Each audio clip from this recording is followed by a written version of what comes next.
அப்போது அவருடைய சித்தத்துக்கு ஒப்பு கொடுத்த உடனே அந்த ஊழிய விருப்பம் உங்களுக்குள்ளே வந்துடுச்சா? எது உங்களுடைய முதல் ஊழிய ஸ்டெப்பாக இருந்துச்சு? தேவனுடைய அழைப்பு அப்படின்னு ஒரு காரியம் இருக்குதுல்ல, அது உங்கள் லைஃப்பில் எப்போ உங்களுக்கு தோணுச்சு? ஆண்டவர் நம்மளை அழைச்சிருக்கிறார் அப்படின்ற ஒரு உணர்வை ஆண்டவர் எப்போ உங்களுக்கு கொடுத்தாங்க? அது எப்படி அந்த உணர்வு ஆண்டவர் உணர்த்தினதை நீங்கள் எப்படி அறிந்து கொண்டீங்க? இந்த வர்ஷிப்னா என்ன அப்படின்னு இன்னைக்குள்ள தலைமுறைக்கு ஒரு வார்த்தை சொன்னாங்க.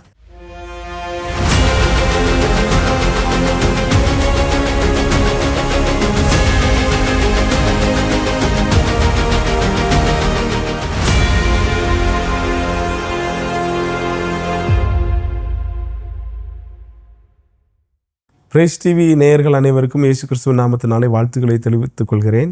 பியாண்ட் த புல்பிட் என்கிற ஒரு நிகழ்ச்சியின் மூலமாக உங்கள் யாவரையும் சந்திப்பதில் நாங்கள் மகிழ்ச்சி அடைகிறோம். It's about real talk, real faith. பெரும்பாலுமாக நாம் தேவனுடைய ஊழியர்களை மேடைகளில் தான் நாம் சந்திக்கிறோம். ஆனால் அவர்களிடத்திலிருந்து கற்றுக்கொள்ள வேண்டிய காரியங்கள் நிறைய இருக்கிறது.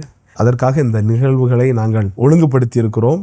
இந்த நாளிலும் ஒரு நல்ல ஒரு சுவிசேஷனாகவும் அநேக பாடல்களை எழுதி ஜனங்களை ஆராதனைக்குள்ள நடத்துகிற ஒரு தேவ மனிதனாகவும் ஒரு சபையின் போதகராகவும் இருக்கிற பாஸ்டர் ஜான்சன் ஜாய்சன் அவர்கள் நம் மத்தியில் இருக்கிறது மிகவும் சந்தோஷம். இயேசு கிறிஸ்துவ நாமத்தினாலே நான் வாழ்த்தி வரவேற்கிறேன். பாஸ்டர், எப்படி நல்லா இருக்கீங்களா? கிருபை. பாஸ்டர், இந்த நாளில் உங்கள் கூட இன்டர்வியூ செஷனை நடத்துறதுல எனக்கு ரொம்ப சந்தோஷம், மிகவும் மகிழ்ச்சி.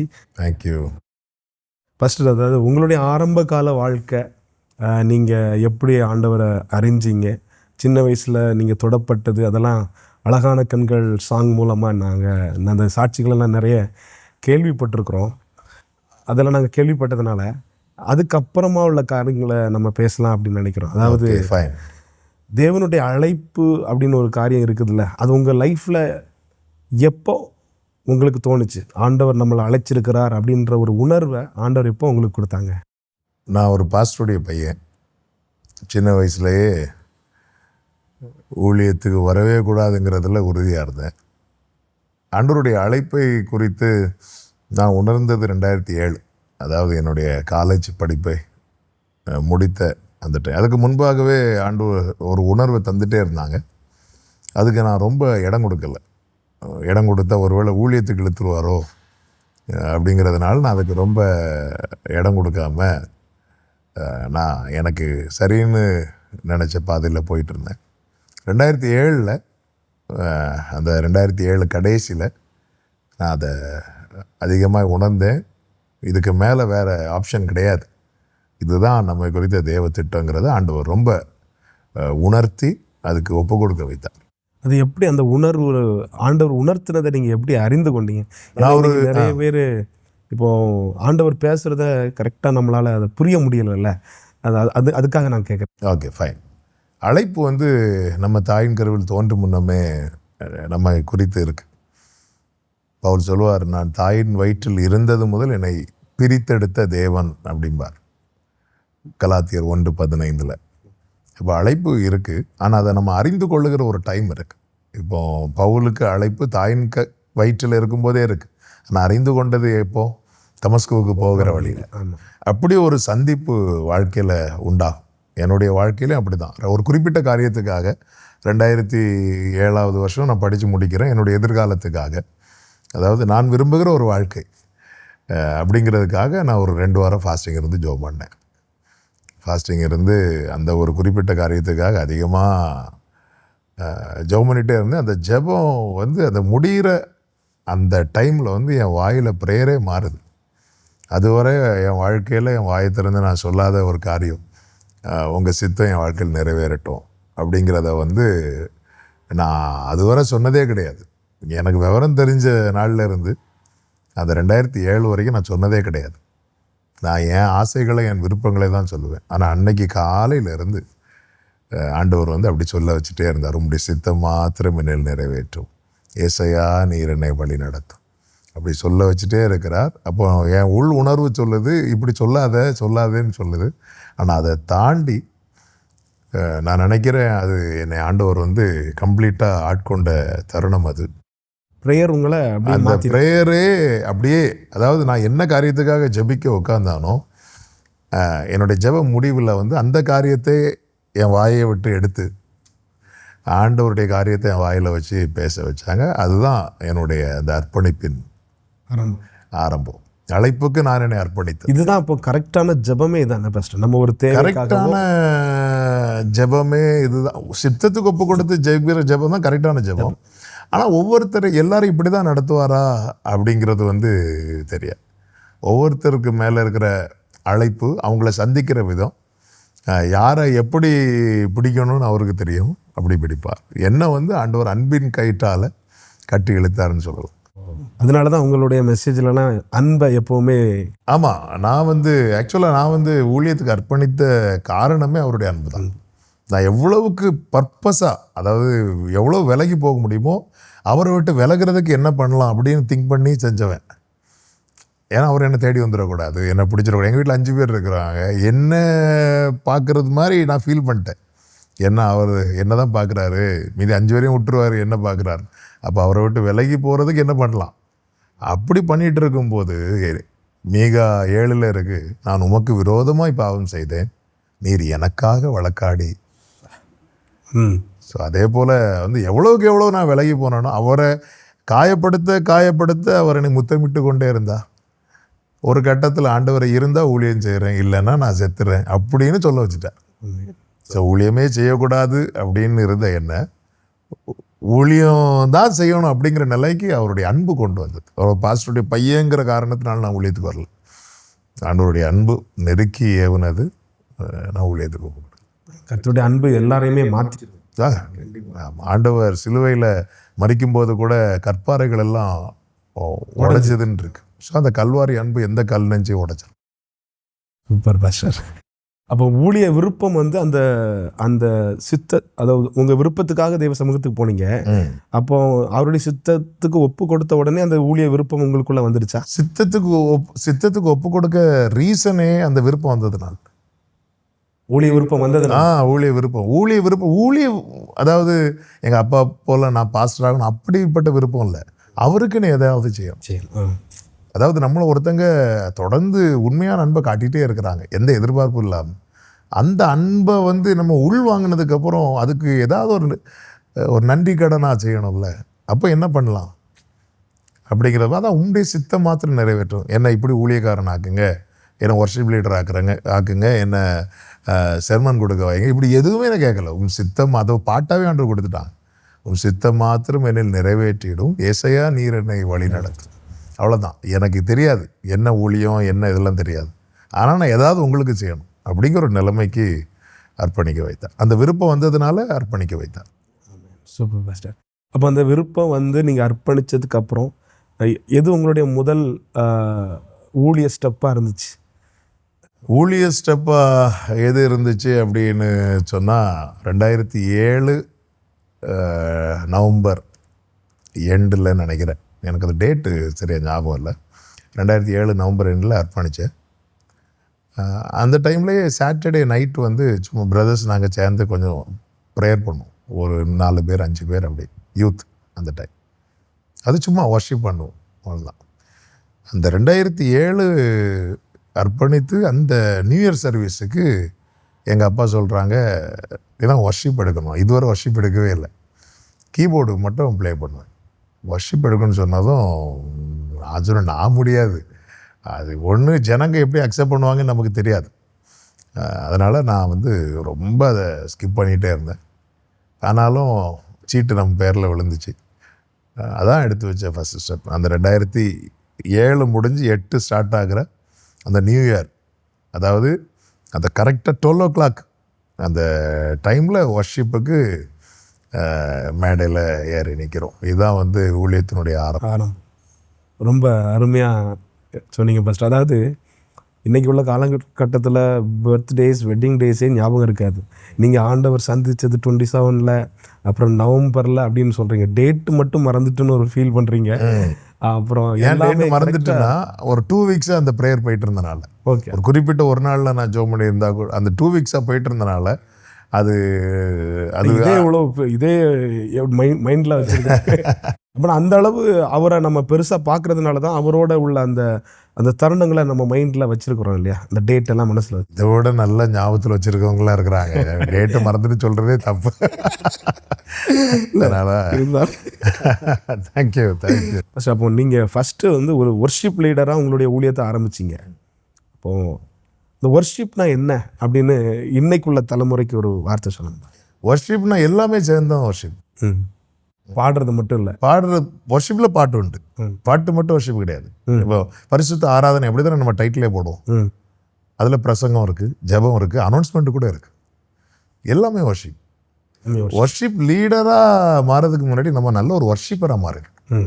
நான் வந்து நல்ல ஒர்ஷிப் பண்ண ஆண்டவர் கிருபை செஞ்சேன். தனியாக இருந்து ராத்திரி பகல் நமக்கெல்லாம் நைட்டு தான் ஓடும். தனியாக சர்ச்சில் போய் உக்காந்துருந்து ஒரு பாஸ்டருடைய பையன் ஆனதுனால சர்ச்சோடு சேர்ந்து இருக்கிற அந்த கிருபை ஆண்டவர் கொடுத்தாங்க. அதனால் சர்ச்சில் போய் உக்காந்துருந்து நைட்டு இருந்து அப்படியே ஏதாவது பாடிட்டே இருப்பேன். காலையில் வர தனியாக அப்படியே ஒர்ஷிப் பண்ணிகிட்டே இருப்பேன். நல்லா ஒர்ஷிப் பண்ண வச்சார் ஆண்டவர். அது வந்து என்னை அறியாமலே அநேகரை ஒர்ஷிப்புக்குள்ளே நடத்துறதுக்கு ஏதுவாக மாற்றிச்சு. நம்ம அந்தரங்கத்தை பார்க்கிறவர் வெளியரங்கமாய் பலனளிப்பார். ஆண்டவர் நம்முடைய அந்தரங்கத்தை பார்த்து பிரியப்படும். நல்ல ஒர்ஷிப் பண்ணிட்டு அப்போ யாருமே கிடையாது. எனக்கு நல்ல ஞாபகம் இருக்குது. ஆண்டவர் ஒவ்வொரு பாட்டு கொடுக்கும்போது இந்த பாட்டை ஒரு 1000 பேர் சேர்ந்து பாடினா எப்படி இருக்கும் அப்படியெல்லாம் கற்பனை பண்ணி நானாக இருந்து ஒர்ஷிப் பண்ணிகிட்டு இருப்பேன். ஃப்யூச்சரில் அது எல்லாமே அப்படியே ஆண்டவர் மனக்கண்களை பார்த்தது எல்லாம் அது மனக்கண்களில் பார்த்து அது விசுவாசத்தில் பார்த்து. அது விசுவாசம், இது சும்மா நம்ம கற்பனை இது இப்படி பாடினேன். ஏன்னா அவ்வளோ நம்பிக்கை இருந்துச்சு நம்ம பாட்டை பாடுவாங்க. நம்ம பாட்டை யார் பாடுவோம் அப்படிதான் இருந்துச்சு.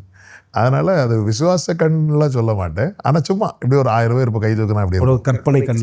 அப்படி கற்பனையில் இப்படி பார்த்தா அப்படி இருக்கும். அப்போ சர்ச்சில் யார் இல்லாத டைம் தான் நான் வர்ஷிப் பண்ணுவேன். எல்லோரும் போனதுக்கப்புறம் அப்போ எம்டி சேர் இருக்கும், பாய் இருக்கும், அப்படி இதெல்லாம் ஜனங்க இருந்து இப்படி வர்ஷிப் பண்ணால் எப்படி இருக்கும். அப்படி பார்த்து இன்றைக்கி அது ரியலாக பார்க்கும்போது ஆண்டவர் அதை ரசித்தார். அவ்வளோதான். நம்முடைய ஆராதனை அவர் ரசித்தா போதும். நம்முடைய ஆராதனை அதாவது அவர் ரசிக்கிறதுக்கு பண்ணுறது தான் ஆராதனை. நம்ம ஆராதனைனாலே ஆராதனைக்குரியவருக்கு தான் கொடுக்கணும். அவர் தான் ஆராதனைக்குரியவர். அப்போ வர்ஷிப்னா அவருக்கு என்ன பிடிக்கும் அதை செய்யணும். அதனால தான் ஆபிரகாம் நானும் பிள்ளையாண்டனும் தொழுது கொண்டு வருகிறோம் அப்படின்னு கேட்டதும் சாராளை கூட்டிகிட்டு வரல, ஈசாக் கேட்குறார். அதுவரை வாயத்திறந்து கேட்காதவர். அப்போ வர்ஷிப்புன்னு சொல்கிறீங்கல்ல, நெருப்பு இருக்குது, விறகு இருக்குது, ஆட்டுக்குட்டி எங்கே கேட்குறான். இப்போ ஆராதனைனாலே ஆட்டுக்குட்டியானவர் இருக்கணும். அவர் இல்லாத ஆராதனையே கிடையாது. அவன் கேட்டிருக்கலாம், அம்மா எங்கேன்னு கேட்டிருக்கலாம், ஆட்டுக்குட்டி எங்கேன்னு கேட்குறான். அப்போது ஆராதனை நான் கொடுக்குறது அவருக்கு என்ன பிடிக்கும். ஆனால் பல நேரத்தில் நமக்கு பிடிச்சது தான் செய்கிறோம். நமக்கு பிடிச்ச பாட்டு, நமக்கு பிடிச்ச டைம். அப்போது ஒர்ஷிப் லீடர்ஸ்லாம் வராங்க இல்லையா, நிறைய பேர் வராங்க. இப்போது மோஸ்ட் ஆஃப் த பர்சன்ஸ்க்கு ஃபஸ்ட்டு ஒரு ஒர்ஷிப் தான் ஒரு ஸ்டேஜ் மாதிரி ஊழியத்தில் நமக்கு வருது இல்லையா. அவங்களுக்கு நீங்கள் என்ன சொல்ல விரும்புகிறீங்க? ஒரு பாடல் ஆராதனை நடத்துகிற விதங்கள் அவங்களுக்கு சொல்கிற அளவுக்கு நம்ம வளரல. ஒர்ஷிப் லீடர்ஸ் நல்ல ஒர்ஷிப்பராக மாறினா பர்சனல் லைஃப்பில் நல்ல ஆண்டவருக்கு பிரியமா. ஸோ நமக்கு யூஸ்வலாகவே அது எல்லாருக்குமே உள்ளது. அது எனக்கு கிடையாது உங்களுக்கு கிடையாதுன்னு சொல்கிறதில்ல. என்ன அப்படின்னா, ஒரு ஒர்ஷிப் லீடராக நம்ம இருக்கும்போது நம்ம பண்ணது நல்லா இருக்கா அப்படி 4 பேர் சொல்லணும் நல்லா இருக்குது. அது எல்லாருக்குமே பிடிக்கும். நம்மளும் அப்படி தான் ஆரம்பத்தில் வர்ஷிப் பண்ணி முடித்தோன்னே எல்லா முகத்தையும் பார்த்துட்டே இருப்போம். எல்லோரும் ஓகேவா, நம்மளை பார்த்து சூப்பர்னு சொல்கிறாங்களா அப்படிலாம் பார்த்துட்டே இருப்போம். ஆனால் அப்படி பார்க்குறது தப்புன்னு நான் சொல்ல வரல. ஆனால் வர்ஷிப்லாம் பண்ணிவிட்டு ஆண்டவர் சமூகத்தில் போய் உக்காந்துருந்த ஆண்டவரே, நான் அன்றைக்கி பண்ண ஆராதனை உங்களுக்கு பிடிச்சது ஆண்டவரே, இப்படி நான் அடிக்கடி ஆண்டவர் என்னை கேட்க வச்சுருக்குறாங்க, பிடிச்சது ஆண்டவரே, ஓகேவா ஆண்டவரே. நம்ம லாங்குவேஜில் ஆண்டவர்கிட்ட இந்த கம்யூனிகேஷன் இருக்கும்போது நமக்கு தெரியும் நம்முடைய ஆராதனை ஆண்டவருக்கு பிரியமாக இருக்கும். அதனால் நமக்கு நேம் ஃபேமுக்காக அந்த ஒரு காரியத்தை மனசுலேருந்து எடுத்துட்டா நேம் ஃபேம் அவர் தந்துகிட்டே இருப்பார். ஆண்டவர் உயர்த்துறதை யாருக்குமே தடுக்கவே முடியாது. ஆனால் அவர் உயர்த்துறதுக்கு ஏதுவான ஒரு நம்பிக்கையை நம்ம ஆண்டவர் கொடுக்கணும். வர்ஷிப் நடத்துகிறதே அது நமக்கு கிடைச்ச ஒரு பெரிய பாக்கியம். அதாவது வர்ஷிப் லீடர்ஸுக்கு உள்ள கிஃப்ட் என்னென்னா, எவ்வளோ பெரிய ஆட்கள்னாலும் அவங்க எலும்புங்கன்னு சொன்னால் எழும்புவாங்க, உட்காரக்க சொன்னால் உட்காருவாங்க, கை தூக்குங்கன்னா கை தூக்குவாங்க. ஸோ அப்படிப்பட்ட ஒரு நல்ல ஒரு நிலையில் ஆண்டவர் வந்து வச்சுருக்கிறான். ஸோ அப்போ அதை வந்து சரியாக யூஸ் பண்ணி ஃபுல்லாக ஆண்டவரோடு கனெக்ட் பண்ணி விட்டு நம்மளும் ஒர்ஷிப் பண்ணணும். அவங்களையும் ஒர்ஷிப் பண்ண வைக்கிறதோட இல்லாமல் நம்மளும் அந்த இடத்துல ஒர்ஷிப் பண்ணிகிட்டு இருந்தா. என்ன கேட்டால் சொல்லுவேன், நம்ம அந்த பலிபீடத்தில் அன்றைக்கி என்ன பாட்டு பாடுறோமோ அதெல்லாம் நம்ம பர்சனலாக அந்த அட்லீஸ்ட் அந்த வீக் ஃபுல்லாகவே நம்ம பாடி நம்முடைய ஆத்மாவில் ஆவியில் அந்த பாட்டு, அந்த துதி, ஆராதனை எல்லாம் அப்படி கலந்து கரைஞ்சு இருக்கணும். அவன் பீடத்துலேருந்து அப்படி அதை வெளிப்படுத்தும் போது அது வாசனையாக தான். ரொம்ப அருமையாக சொன்னீங்க பாஸ்டர். Thank you pastor. அதாவது அந்த சிலர் நிறைய பேர் சொல்கிற காரியம் என்னென்னா, அந்த காலத்து ஆராதனையில் ஒரு ஒரு பவர் இருந்துச்சு, ஒரு வல்லமை இருந்துச்சு. இப்போ இந்த காலத்து ஆராதனையில் அது இல்லை, அதை பார்க்க முடியல அப்படின்னு சொல்கிறாங்க அநேகர். இந்த காலத்தில் ஆண்டவர் உங்களை வல்லமையாக பயன்படுத்துகிறாங்க. ஸோ நீங்கள் அதை எப்படி பார்க்குறீங்க? ஏன்னா இது எங்களுக்கு ஒரு பெரிய, ஏன்னா நம்ம எல்லாருமே அப்பாவுடைய ஆராதனைகள், அவங்களுடைய முறைகள் எல்லாம் பார்த்துட்டு தான் வந்திருக்கிறோம். இருந்தாலும் இன்றைக்கி கர்த்தர் உங்களை நல்லா பயன்படுத்துகிறாங்க, ஆராதனையில் இருக்கட்டும், செய்தியில் இருக்கட்டும். இப்போ அவங்களுடைய அந்த வாதத்தை, அவங்களோட ஒரு ஏக்கம்னு கூட சொல்லலாம் நம்ம. அந்த ஏக்கத்தை கூட அதை எப்படி நீங்கள் பார்க்குறீங்க? அதை ஆக்சுவலாக அவங்க பார்வையே தப்புன்னு சொல்ல முடியாது. ஆனால் அதே நேரத்தில் ஆண்டவர் என்ன சொல்லியிருக்கிறாங்கன்னா, முந்தின ஆலயத்தின் மகிமையை பார்க்கலும் பிந்தின ஆலயத்தின் மகிமை பெரிதாக இருக்குன்னு தான் சொல்லியிருக்கிறாங்க. அப்போது அவங்க அப்படி ஃபீல் பண்ணுறாங்கன்னா நம்மளை மாற்றிக்கணும் மீன்ஸ் பழையது போல் கொட்டு பாய் அப்படி போகணுன்னு இல்லை. அந்த காலத்தில் வந்து அவங்க ஆராதனை அவ்வளோ பவர்ஃபுல்லாக இருக்கிறதுக்கு என்ன காரணமாக இருந்துச்சு அதை பார்க்கணும். அன்னைக்கு வந்து ஒரு ஒர்ஷிப் லீடர் மெயினாக ஃபோக்கஸ் பண்ண அதை பண்ணியிருக்க மாட்டாங்க. எல்லோரும் சேர்ந்து ஒர்ஷிப் பண்ணாங்க. ஸோ ஆராதனை பவர்ஃபுல்லாக இருக்கணும்னா ஒரு ஆள் மட்டும் ஒர்ஷிப் பண்ணி மற்றவங்க பார்வையாளர்லாம் இருந்தால் பவர்ஃபுல் ஆகாது. எல்லோரும் சேர்ந்து, இதுதான் அன்னைக்கு நடந்துச்சு. எல்லாரும் ஒர்ஷிப் பண்ண ஆரம்பித்தா அங்கே மற்ற காரியங்களுக்கு முக்கியத்துவம் இருக்காது. இன்றைக்கி உள்ள பிரச்சனை என்னென்னா, கீபோர்ட் சவுண்ட் ஆஃப் ஆகிட்டுனா ஆராதனை அப்படி ஆஃப் ஆயிரும். அப்படிப்பட்ட ஒரு நிலைமை இருக்குது. அதே நேரத்தில் அன்னைக்கு தான் ஆராதனை, இன்றைக்கி இல்லை அப்படிங்கிறதை வந்து நான் ஏற்றுக்கொள்ள மாட்டேன். முழு மனதோடு அவரை தொழுது கொள்கிற யாவருக்கும் அவர் சமீபமாக இருக்கிறார். ஸோ நம்மக்கிட்ட இருக்கிற குறை இருக்குன்னா அதை சரி பண்ணிடணும். அது அன்னைக்கு இருந்துச்சு இன்றைக்கி இல்லைன்னு அப்படியே முத்திரை குத்துறது வந்து சரியல்ல. அது நம்ம வளரணும். இன்னும் என்ன மிஸ் ஆச்சு, அன்னைக்கு இருந்ததில் இன்றைக்கி என்ன மிஸ் ஆச்சு? இன்னொன்று பார்த்தீங்கன்னா, அன்னைக்கு அவங்க ஆராதித்த ஆராதனை உபத்திரவங்கள்லேருந்து வந்து ஆராதித்தாங்க, நெருக்கத்துலேருந்து வந்து ஆராதித்தாங்க. இன்றைக்கி வந்து ஓரளவுக்கு நம்ம சைட்லலாம் ஒரு கம்ஃபர்ட் ஜோன் தான் இருக்குது. எல்லா இடத்துலையும் இல்லை, ஆனால் அநேக இடத்துல வந்து ஒரு கம்ஃபர்ட் ஜோன் இருக்குது.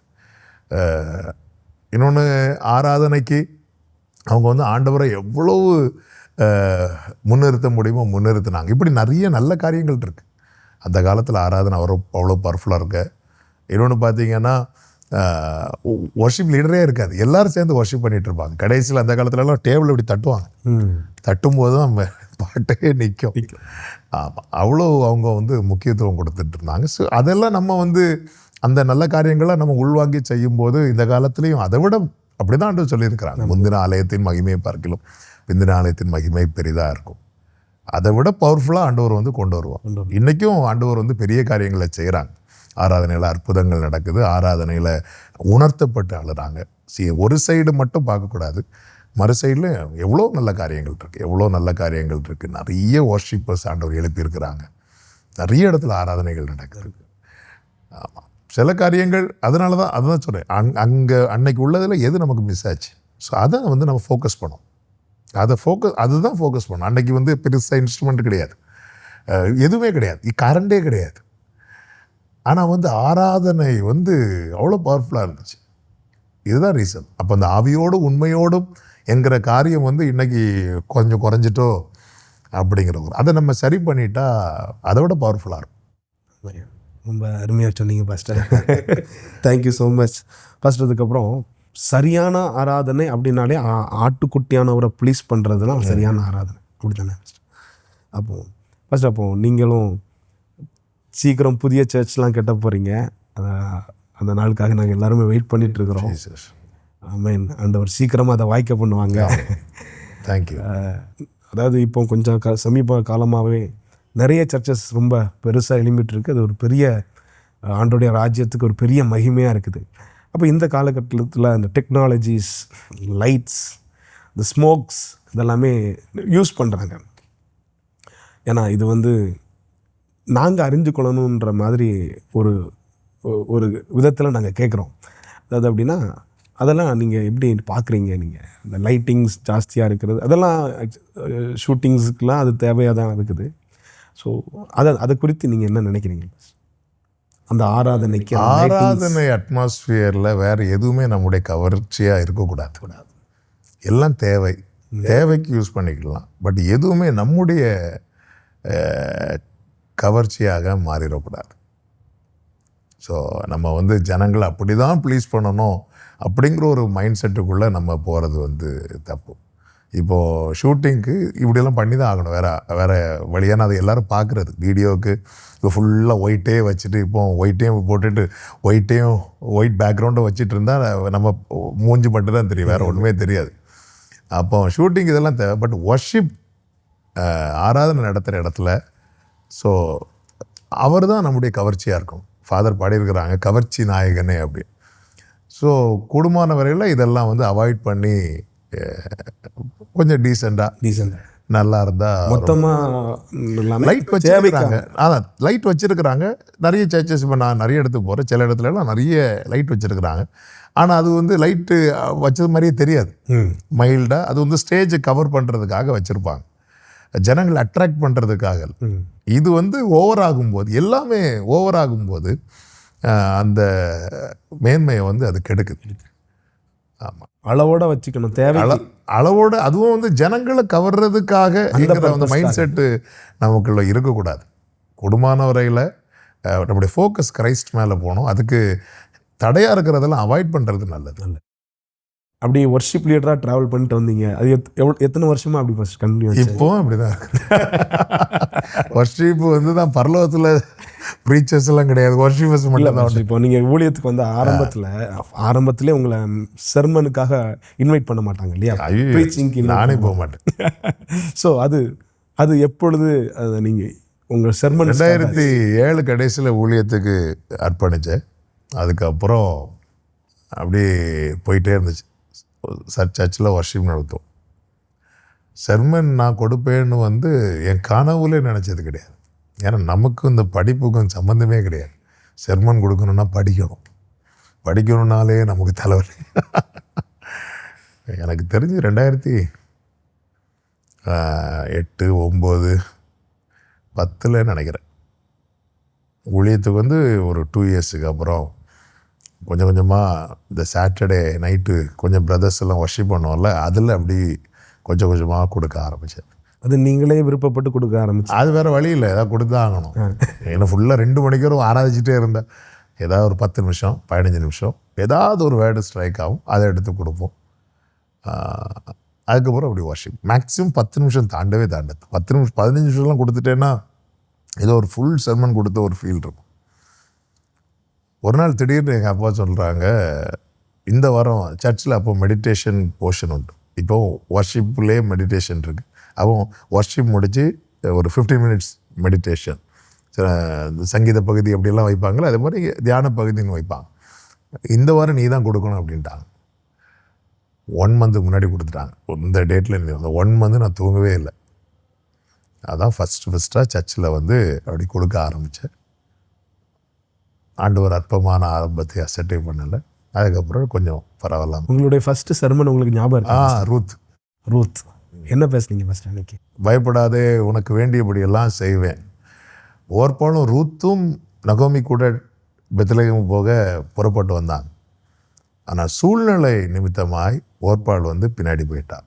ரூத் சூழ்நிலையை தாண்டி முன்னாடி போனான். இதான் ஃபர்ஸ்ட் சேர்மன். அப்பவுமே இந்த மாதிரி அது எனக்கு தெரியாது. ஆனால் இது சொல்கிறது வர ரூத் எடுத்ததும் எல்லாரும் இப்படி சப்புன்னு இருந்தாங்க. ரூத்தில் என்ன பேச போகிறான் அப்படின்னு. அப்போ இந்த வேர்டை இப்படி போட்டதும் சிலர்லாம் அது எனக்கு இன்னும் ஞாபகம் இருக்குது. அப்படியே குனிஞ்சிருந்தவங்களாம் இப்படி நிமிர ஆரம்பித்தாங்க. ஒரு 15 நிமிஷம் தான். சூழ்நிலையை தாண்டி போயிட்டா. நீங்கள் இப்படிப்பட்ட சுச்சுவேஷன் எல்லாருக்குமே அவருடைய அடிச்சோட பின்பற்றணும் எல்லாம் ஆசை தான். ஆனால் சில சூழ்நிலைகள் நம்மளை பின்னாடி இழுக்குது. ஓர்ப்பால் குறை சொல்ல முடியாது. நம்ம எடுக்கிற தீர்மானம் கரெக்டு தானே, அதை தாண்டிட்டோன்னா ஜெயிச்சிருவோம். இது ஸ்பாட்டில் வந்து ரெவலேஷன்? இல்லை ஒன்மன் தான் இப்படி தான் ஆண்டவர் என்ன பார்க்க வச்சுட்டே இருந்தாங்க. எனக்கு தெரியாது இது ரெவலேஷன்லாம், எனக்கு தெரியாது. எனக்கு தெரிஞ்ச ரெவலேஷன் பைபிளில் கடைசி புத்தகம் மட்டும்தான். இது வந்து நான் இப்படி பார்க்குறேன். ஆண்டவர் என்ன இப்படி பார்க்க வச்சான், அவருடைய கிருபை. Super pastor. அப்புறம் மெசேஜ் எப்போ ஆரம்பிச்சிங்க? இதுதான் அப்படி நாளடைவில் வந்து மெசேஜாக மாறிச்சு. ஆமாம், 1 hour செர்மன் எல்லாம் வந்து அது வந்து எனக்கு ஃபஸ்ட்டு செர்மன்லாம் மறக்காது. ஸ்டார்ட் பண்ணலேருந்து எண்ட் ஆகிறது வரைக்கும் நான் கேப்பே விடாமல் பேசிகிட்டே இருந்தேன். அந்த ஃப்ளோவில் வந்து அப்படி அவ்வளோ ஆண்டவர் ஜெபம் பண்ண வச்சாங்க, ப்ரிப்பேர் பண்ண வச்சாங்க. அப்படி சூப்பர் பாஸ்டர். அப்புறம் உங்களுடைய பிரசங்கங்களை எல்லாம் நாங்கள் கவனிக்கும் பொழுது ஒரு ஸ்டோரி இருக்குது பாஸ்டர். ஒரு ஸ்டோரி இருக்குது, நம்ம பைபிளில் ஒரு ஸ்டோரி இருக்குது. அந்த ஸ்டோரியை நீங்கள் ஒரு வித்தியாசமான ஒரு ஸ்டோரி மாதிரி அதை அப்படி கொண்டு வர்றீங்களே, அது எப்படி நீங்கள் அந்த பைபிளை தியானிக்கிறீங்க? அதை கொஞ்சம் எங்கள் எல்லாருக்கும் சொல்லிக் கொடுங்க. இந்த கொஸ்டின் எனக்கு ஆன்சர் தெரில. நான் நார்மலாக தான் பார்க்குறேன். அது ஆக்சுவலாக வந்து நம்மளை ஆண்டவருக்கு லகுவாகிட்டோன்னா ஆண்டவருக்கு வந்து யூஸ் பண்ணுறது ரொம்ப ஈஸி. நம்ம ஒரு கல்யாண வீட்டுக்கு போகிறோம். அந்த கல்யாண வீட்டில் வந்து ஏதாவது தட்டுப்பாடு குறை வந்துச்சுன்னா மாப்பிள்ளையை கூடு அப்படி தான் சொல்லுவோம், இல்லைன்னா மாப்பிள்ளைக்கு அப்பாவை கூடு அப்படி தான் சொல்லுவோம். ஆனால் இயேசு வேலைக்காரங்களை கூப்பிட்டார். வேறு யாரை கூப்பிட்டாலும் கொஸ்டின் பண்ணியிருப்பாங்க, இவங்களை கூப்பிட்டா கொஸ்டின் பண்ண மாட்டாங்க. நம்மளை எவ்வளோ லகுவாக்குறோமோ அவ்வளோவுக்கு அவ்வளோ வந்து ஆண்டவர் வந்து நம்மளை வந்து கொண்டு போகிறது ரொம்ப ஈஸி. 1000 மூலமாக தூதன் வந்து அளக்கும்போது எசேக்கியேல் ஒரு வார்த்தை கூட போதும்னு சொல்லலை, அவர் பார்த்துட்டே இருந்தார். அவ்வளோதான்.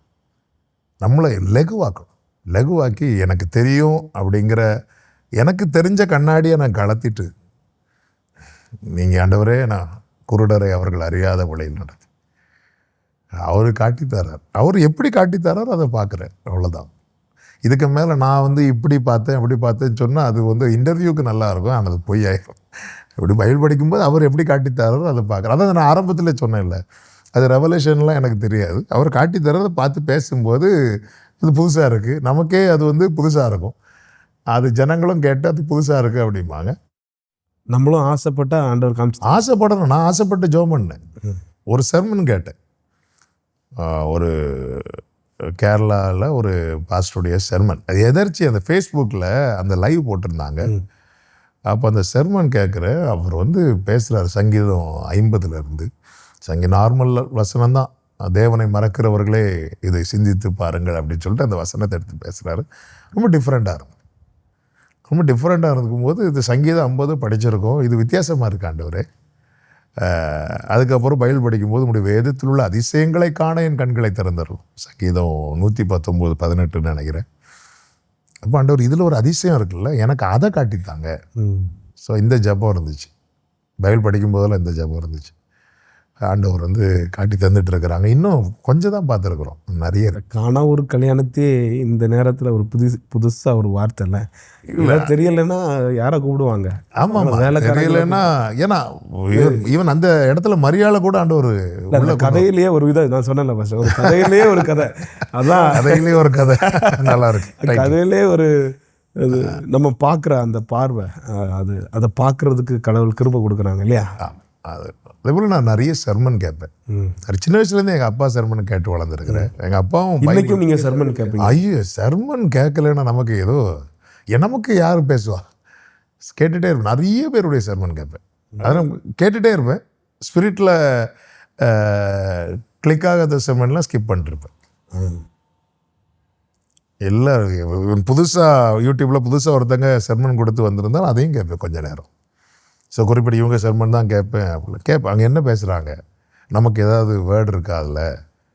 ஸோ அப்படி அது நமக்குள்ளே நம்மளை அறியாமலே வந்து விழுந்துகிட்டே இருக்கும். விதை தானே அது, ஒவ்வொருத்தருக்குள்ளே ஒவ்வொரு விதமாக முளைக்கும். ருசிக்கிறவனுக்கு. ஆமாம். அதுதான் செர்மன் வந்து அடிக்கடி கேட்பேன், ஏன் செர்மனை தவிர. உங்கள் செர்மனை நிறைய மனிதர்கள் கேட்குறாங்களா ஃபர்ஸ்ட், அதை பற்றி நீங்கள் என்ன நினைக்கிறீங்க? அது கிருபை. கிருபை அது எனக்கு நினைக்கிற ஒன்றும் இல்லை. ஊழியக்காரங்க செல்மனை கேட்குறாங்கன்னு சொல்கிறது வந்து பெரிய கிருபை. சரி ஃபர்ஸ்ட், நம்ம சர்மனை பற்றி பேசிகிட்டு இருக்கிறதுனால சில கேள்விகளை அதிலிருந்து உங்கள்கிட்ட கேட்கலான்னு நினைக்கிறோம். ஃபர்ஸ்ட், அது சத்தியம் அப்படின்னா நீங்கள் கரெக்டாக நீங்கள் எங்களுக்கு சொல்லுங்கள், பார்க்குறவங்க எல்லாருக்கும் சொல்லணும். ஏன்னா எல்லாருக்குமே சத்தியம் தெரியுது. நான் கரெக்டான சத்தியம் என்ன? இப்போ நிறைய பேர் என்னென்னா வெளிப்புற காரியங்கள் அந்த மாதிரி நிறைய வேல்யூ பண்ணுறாங்க இல்லையா? ஸோ கரெக்டான சத்தியம் என்ன அப்படின்னு. அதுக்கப்புறம் உபதேசம், டாக்ட்ரின் அப்படின்னா right, what is the right டாக்ட்ரின்ன்ற மாதிரி. சத்தியம், இயேசு சொன்னார் நானே சத்தியம். அவ்வளோதான். ஜீசஸ் தான் சத்தியம். ஆனால் சத்தியத்தை அறிவீர்கள், சத்தியம் உங்களை விடுதலை அப்படியே சொல்லிட்டு சொல்வார், வசனமே சத்தியம். இந்த வசனத்தை கூட தவறாக இன்டர்பிரட் பண்ணுறாங்கன்ற மாதிரி, வேதத்தை புரட்டுகிறவங்க. ஸோ அப்போ நான் கரெக்டான இந்த சத்தியம் தெரியலைன்னா, சத்தியத்தை கரெக்டாக தெரியணும்னா வசனம் நல்லா படிக்கணும். பெரோயா பட்டணத்தார் பவுல் வந்து second founder of the Christianity அப்படின்னு பைபிள் ஸ்காலர்ஸால் போட்டப்படக்கூடியவர். அந்த பவுலுடைய பிரசங்கத்தையே வீட்டில் வந்து சரியா அப்படின்னு வந்து பெரோயா பட்டணத்தார் பார்க்குறாங்க. இது ஒரு பவுல் பேசுனா கரெக்டாக இருக்கும். இந்த மைண்ட் செட்டு தான் இன்றைக்கி அநேகரை வந்து ஈஸியாக விழ வைக்கும். இப்போ நானே வந்து இன்றைக்கி சத்தியம் பேசுகிறேன், நாளைக்கு நான் சத்தியம் பேசுவேனான்னு தெரியாது. அதனால தானே பவுல் சொல்லுவார் கலாத்தியருக்கு எழுதும்போது, நாளைக்கு நாங்களே மாற்றி பேசுகிறோம், நீங்கள் ஏற்றுக்கக்கூடாது. அப்போ வந்து சத்தியத்தை தெரிஞ்சிருக்கும். ஒரு சின்ன எக்ஸாம்பிள், ஜனங்கள் என்ன யாருன்னு சொல்லுகிறார்கள். பேதுரு சொல்லுவார், அதாவது எல்லாரும் சொல்கிறாங்க எரேமியான்னு சொல்கிறாங்க, யோவான் ஸ்நானன்னு சொல்கிறாங்க, இப்படி சொல்லுவாங்க. நீங்கள் என்ன யாருன்னு சொல்லுகிறீர்கள். சொல்லும்போது பேதுரு சொல்லுவார், நீர் உன்னதமான தேவனுடைய குமாரனாகிய கிறிஸ்து. உடனே இயேசு, இந்த பரலோக சாவி வச்சுக்கோ, இது மாம்சமும் இரத்தம் உனக்கு வெளிப்படுத்தலை, பரலோகத்தில் இருக்கிற பிதாவே உனக்கு வெளிப்படுத்தினார். அப்போ பேதுருக்கிட்ட என்ன இருக்கு? இப்போ வெளிப்பாடு இருக்கு. வெளிப்பாடு, அந்த வெளிப்பாடு இருக்கு. அந்த வெளிப்பாடு யாரை குறித்த வெளிப்பாடு? கிறிஸ்துவை குறித்து. இந்த வெளிப்பாடு இருக்குல்ல, இந்த கல்லின் மேல் என் சபையை கட்டு. ஆமென். வெளிப்பாடு மேலதான், கிறிஸ்துவை குறித்த வெளிப்பாடு மேல என் சபையை கட்டுவேன். பாதாளத்தின் வாசல்கள் அதை மேற்கொள்ளாது. ஆனா பேதுரு வந்து பாறையில் ஃபர்ஸ்ட் பெட்ராஸ், அவர் மேல இல்ல பேதுருவா, அவர் மேல சபை கட்டினா ஃபுல்லா மறுதளிச்சுட்டே இருப்போம் நம்ம. கிறிஸ்துவ குறித்த வெளிப்பாடு இருக்குல்ல அவர்கிட்ட, அதன் மேல என் சபையை கட்டுவேன். அடுத்து என்ன சொல்லுவாரு? பாதாளத்தின் வாசல்கள் மேற்கொள்ளாது. கொஞ்ச நேரம் ஆகல, அதே பேதுருவை பார்த்து எனக்கு பின்னாக போ சாத்தான் என்பார். அதன் அர்த்தம் என்ன? யார்கிட்ட கர்த்தரை குறித்த சரியான வெளிப்பாடு இருக்குதோ அவங்கள தான் சத்துரு கையில் பிடிக்க வரான், கையில் எடுக்க வரான். அப்போது கொஞ்சம் முன்னாடி இப்போ மாம்சமும் ரத்தமும் வெளிப்படுத்தலைன்னு சொன்னவர் இப்போ பார்த்து சொல்கிறாரு பின்னாக போ சாத்தானே. ஏன்னா மாம்சத்துக்கு ஏற்றவைகளை சிந்திக்கிற. அப்போது இன்னைக்கு கரெக்டாக பேசுனதுனால நாளைக்கும் கரெக்டாக பேசுவோன்னு அர்த்தம் கிடையாது. ஸோ நம்ம வந்து மாம்சீகத்துக்கு இடம் கொடுத்தா நம்மளை சாத்தான் ஈஸியாக கையில் எடுப்பான். அதுக்கு இது ஒரு சாட்சி. அதனால் என்றைக்குமே அந்த வசனம் இருபுறம் கருக்குள்ளப்பட்டு நமக்கு ஏற்றார் போல் வசனத்தை வந்து மாற்றவும் கூடாது, வளைக்கவும் கூடாது. அப்படி வளைக்கிறது மாற்றுறதுக்கு பிறகு தான் வேதத்தை புரட்டுறது. உபதேசம் அப்படிங்கிறது வந்து ஆண்டவர் கொடுத்துருக்கிறார். சீஷராக்கி ஞானஸ்நானம் கொடுங்கள், அதோடு முடிக்க வேண்டியது தானே. அதுக்கு அடுத்து என்ன சொல்லுவார்னா, நான் உங்களுக்கு கட்டளையிட்ட யாவையும் அவர்கள் கை கொள்ளும்படிக்கு அவர்களுக்கு உபதேசம் பண்ணுங்கள். அப்போ யார் வேணாலும் இயேசுக்கிட்ட வரலாம், எப்பேற்பட்ட பாவியும் எப்படிப்பட்டவங்களும் வரலாம். ஆனால் வந்ததுக்கப்புறம் இப்படி தான் வாழணும், இப்படி தான் நடக்கணும்னு அவர் ஒரு அடிச்சுவடை வச்சிருக்கிறார். அதுதான் உபதேசம். அந்த அடிச்சுவடுகள் என்ன? அந்த அடிச்சுவடுகள் தான் அவர் காண்பித்த அடிச்சுவடுகள், பிதாவின் சித்தம். அதை சிம்பிளாக சொல்லணும்னா எபிரேயர் 12:1 நமக்கு நியமித்த ஓட்டம். இயேசுவை நோக்கி, fix your eyes on Jesus. நமக்கு நியமித்த ஓட்டம் இருக்கு. அதற்கு தடையாக வருகிற எல்லாவற்றையும் தள்ளி விட்டு ஓடு. அதுக்கு தான் ஆண்டவர் கிருபையை கொடுக்கிறார். மோசையின் மூலம் பிரமாணம் கொடுக்கப்பட்டது, இயேசு கிறிஸ்துவின் மூலம் கிருபையும் சத்தியமும். பிரமாணம் என்ன? பிரமாணம் சத்தியம்தான். மோசை சொன்ன பிரமாணத்தை தான் இயேசுன்னு சொல்லுவார். அதை கொஞ்சம் அப்டேட் பண்ணி தான் சொல்லுவார்.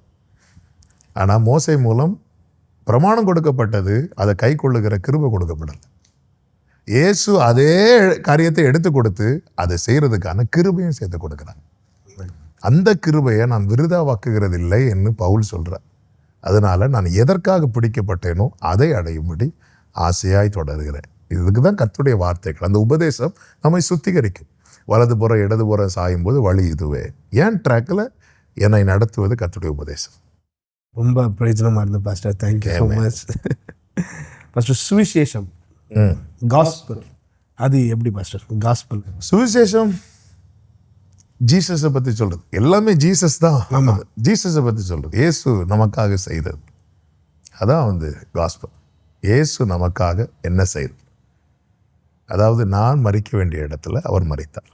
நாம் பாவிகளாய் இருக்கையில், ரோமர் 5:8 நினைக்கிறேன், நாம் பாவிகளாய் இருக்கையில் அவர் நமக்காக மரித்ததினாலே அன்பு இன்னதென்று. பாவத்தின் சம்பளம் மரணம். அந்த மரணத்தை அவர் ஏற்றுக்கொண்டு நமக்கு ஜீவனை தந்திருக்கிறார். நான் வாழ்ந்த வாழ்க்கைக்கு என்ன கிடைக்குமோ அதை அவர் வாங்கிட்டு, அவர் வாழ்ந்த வாழ்க்கைக்கு என்ன கிடைக்குமோ அதை எனக்கு தந்தார். தான் காஸ்பல். ரொம்ப ஸ்வீட்டாக இருந்தது.